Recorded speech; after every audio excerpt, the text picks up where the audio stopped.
Good. The Oral History Project was started by the Office for Victims of Crime within the U.S. Department of Justice in 2002, and the co-sponsors of the project are Justice Solutions, the National Organization for Victim Assistance, the National Association of VOCA Assistance Administrators, and the National Association of Crime Victim Compensation Boards. It's a lot of national people involved.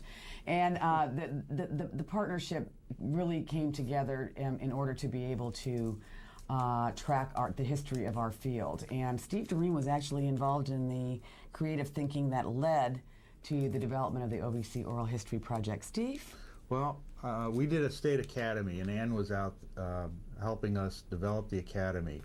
And we started it out with a unit on the history of the victims' rights movement and the victim services movement, both nationally, and we focused on Wisconsin and brought in some of the original actors in developing the laws and the programs in the state.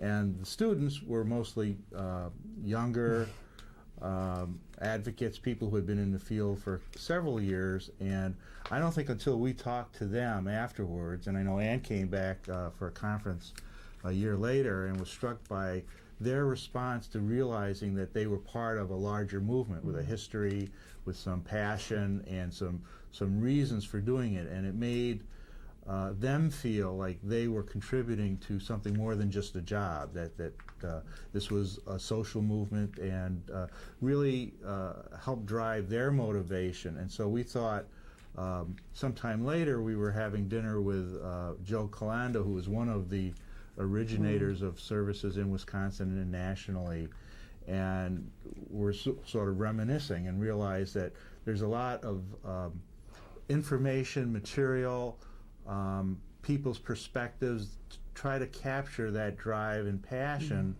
that led people at the beginning, and people who didn't have conferences to go to necessarily, or skills that were honed and we could pass along, and we wanted to capture that passion to pass along, to preserve it for those who are new to the field today and for those who are coming into the field tomorrow. So again, they'll feel like there's a reason, there's a cause, there's a commitment, that there were people there before them, and that it enhances their perceptions of what they're doing and why they're doing it. We always say what is past is prologue, written on the archive building in Washington, D.C. I think that really applies to the victim assistance field because we do have a rich history. And I know recently, I don't know why it's always going back to Wisconsin, but I went to do a training program in Wisconsin, and I talked about the President's Task Force report that came out in 1982. And a couple of the little advocates said, well, we weren't even born in 1982.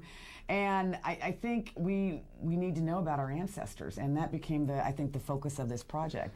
And we are going to be developing some OVC publications on the history of the field, specifically on the history of the President's Task Force report as well. But also we are going to be documenting this online. So crime victims and survivors and victim advocates, academicians and researchers will be able to use these archives of just some of the most wonderful people who've been in this field forever for research and for trying to understand the past of our field and how it's contributed to where we are today. So, Steve?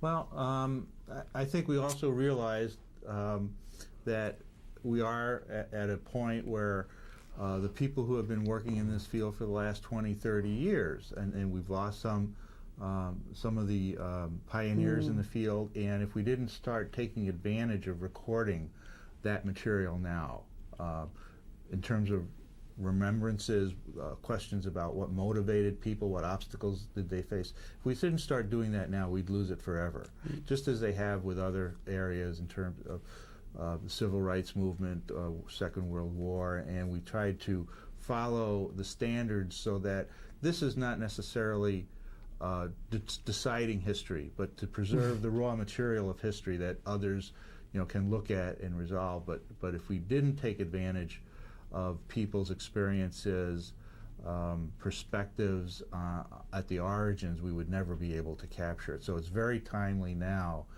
as we look to a new generation of advocates and providers and champions, that we start capturing it. Otherwise, we'll never have it. It'll be lost forever. And that's the oral history Of the Oral History Project.